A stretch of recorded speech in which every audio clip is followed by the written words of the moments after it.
There was quite an important announcement overnight. The news is that the new Doctor Who was announced. So if you're a fan of the show, you'll know that this is a big deal. But it's quite a significant story for the TV world, because the actor who's been chosen will be the first person of colour to fill the role. 18 to 11. Drum roll, please, because if you haven't heard, the new Doctor Who has been announced overnight, and it's 29-year-old Scottish actor Ncuti Gatwa. He might already be familiar to some of you from the Netflix show Sex Education, in which he plays the fabulous Eric. You should wash your hands, you dirty pig. What an odd little man. I haven't decided what I'm going to wear. What should I wear? Wow, the tables are turned. Oh, it is. I don't have time for this conversation. I have to go home and try on everything at home. Maybe just lose the scarf. Maybe lose your virginity. Ncuti will be the 14th actor to play Doctor Who and the first person of colour to do so. Now, he actually spoke to reporters on the red carpet at the BAFTAs just a few hours ago. I feel really happy that I can now talk about it, because I got cast in February. I've been keeping it a secret since then, and so it's nice to finally breathe. But also really nervous. It's an incredibly iconic role and an incredibly iconic show, and I just hope I do it justice. I'm following some very, very big footsteps, and so I'm just hoping that I fill them up. Doctor is not from anywhere. It's like they don't fit in anywhere, and I think for marginalised people, they have been a real beacon of kind of feeling like seen in a way, or like they are someone that can help people escape, which I love. Isn't he great? Ncuti Gatwa there, who'll be the new Doctor Who. Well, let's go to David Innes, who is an Australian comedian, and he was actually the MC for the Doctor Who Festival in Sydney back in 2015. He's a big fan.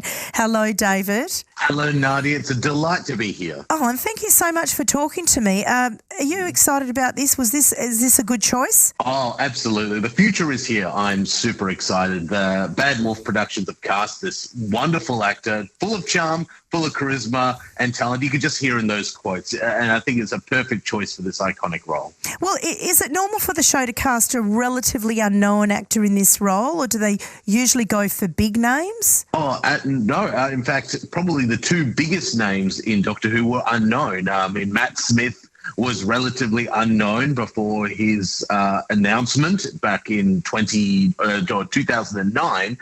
But even back in the 70s, Tom Baker, who is often the actor that most people think of when they think of Doctor Who with his long multicoloured scarf, he was working on a building site prior to taking the role to 1974. So this is very much business as usual. When it comes to pleasing Doctor Who fans, are they hard to please when it comes to choosing a new Doctor Who? I mean, what does Doctor Who have to have? I think for Doctor Who fans love to argue amongst themselves. It's one of their primary, goals in life to out-argue the other. And I think that it's what we all love as Doctor Who fans is this point where we hear the announcement, often it's who's that person, look them up, then argue about it, and then suddenly we see them on screen and go, oh, of course, it couldn't have possibly been anybody else. So we just look for someone who has, or we want someone who will be able to keep taking us on this escapist fantasy adventure wonderland. I'm speaking to David Innes, an Australian comedian and, as you can hear, a massive Doctor Who fan. He knows everything there does that you need to know about Doctor Who, which is why I'm talking to him. So, okay, then what about Jodie Whittaker, who's the current Doctor Who, the first female to be cast in the role? How do you think she went?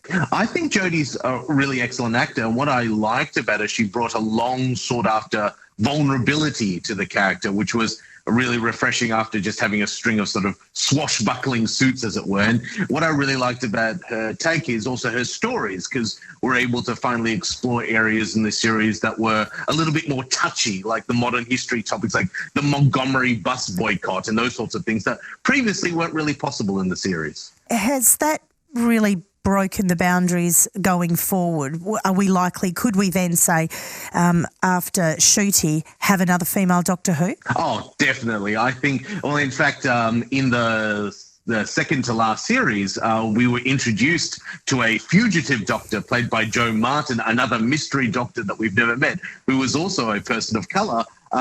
So there is all sorts. I mean, that's the great thing about Doctor Who. This is the reason why it's lasted for 59 years. It constantly reinvents. And so would choosing a Doctor who is a man of colour this time have been a very strategic decision? To be honest, I don't think necessarily. Russell T actually gave a recent press junket that they had actually somebody else in mind after auditions, but Ncuti came in at the very last point on the day and just blew them away. And I think these casting agents are looking for new and interesting and more dynamic people than they've ever seen, someone different from before. Yeah, and he sounds fantastic. Like, I don't know much about his work, but he's just a big burst of energy, isn't he?